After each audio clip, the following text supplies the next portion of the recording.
2 minutes to go through. The only thing that's missing in here, okay, is in between this walkout throws, and then we do here is what's called a pyramid, and I'm not doing this with you guys today.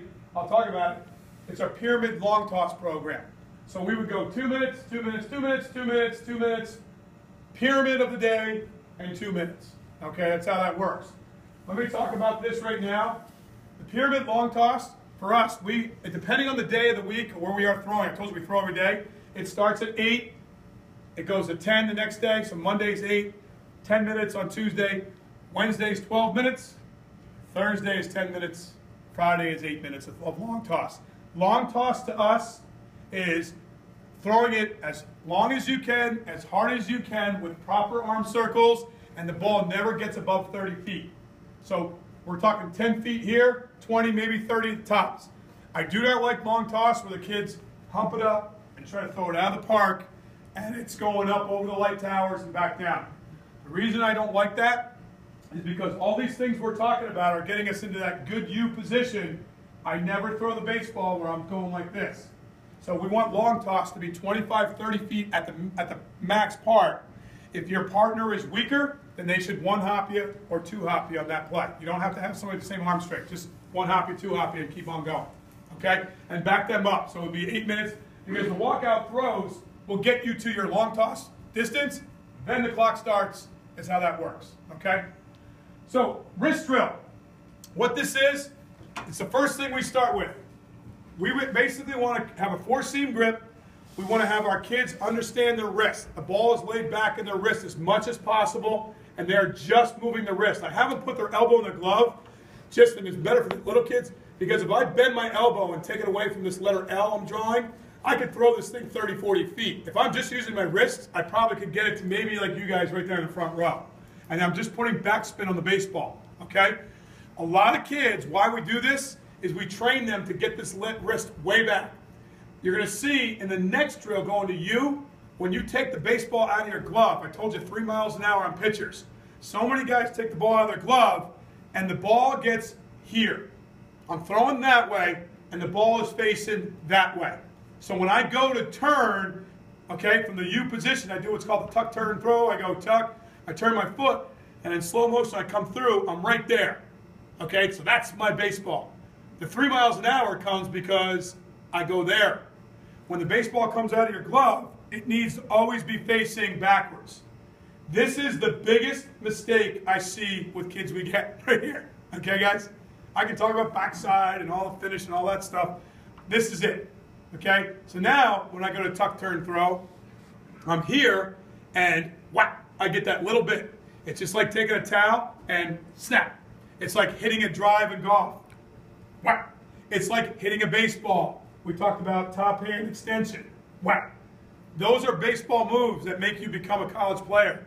Top hand extension and hitting, and learning how to use your wrist to throw. Okay? So that's the wrist drill will help us practice this. And it's 2 minutes every single day. Okay?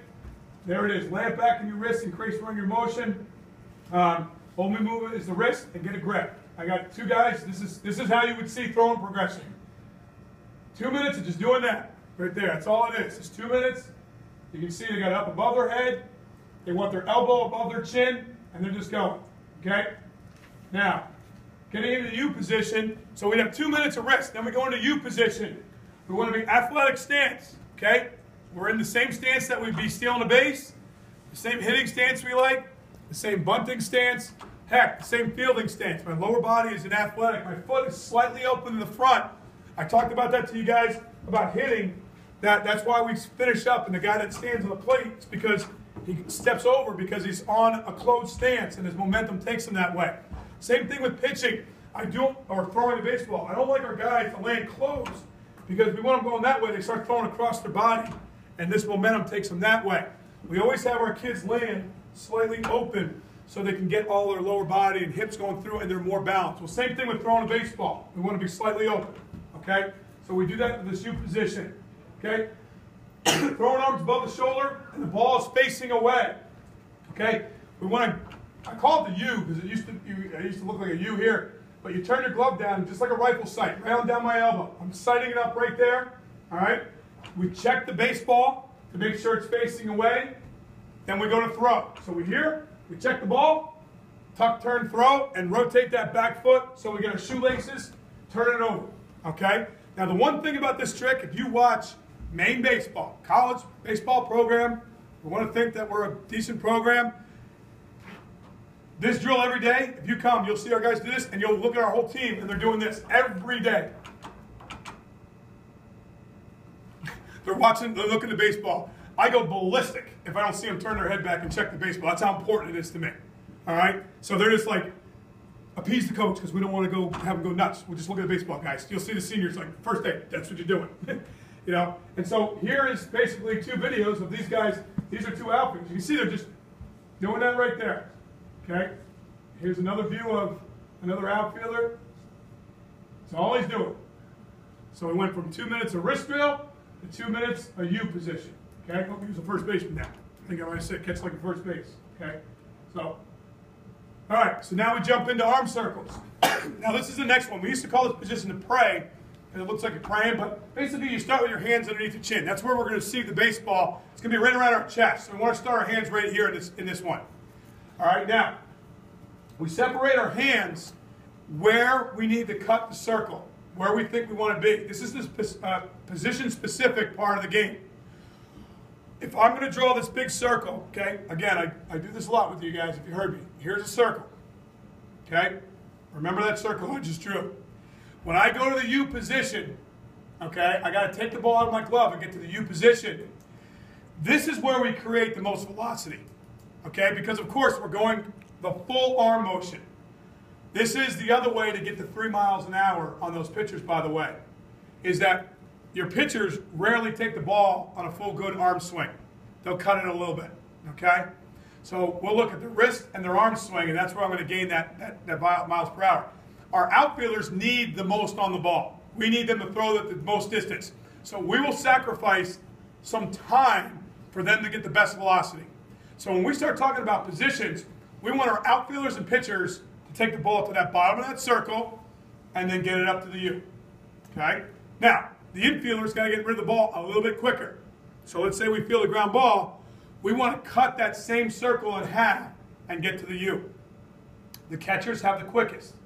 So we want them to receive the ball and cut the top of the circle off. If I drew those circles, I'll sacrifice arm velocity, arm speed for quickness depending on those positions. Now, we also have our pitchers practice. If you just heard me speak, what's the one time that we need to have our pitchers not take the ball to the bottom of the circle? Anybody know? Pickoff. The really good pickoff. You want to have a good pickoff team? Have you guys practice going down and throwing. The long arm, the long arm, the long arm pickoff. Then you want to get them? Boop. You go to the short arm. It's 2/10 quicker. So you're going to get the guy at first base because you haven't shown that move the whole time. You can show as fast a feet as you want to that guy, but if you're taking a long arm, he's getting back just in the nick of time.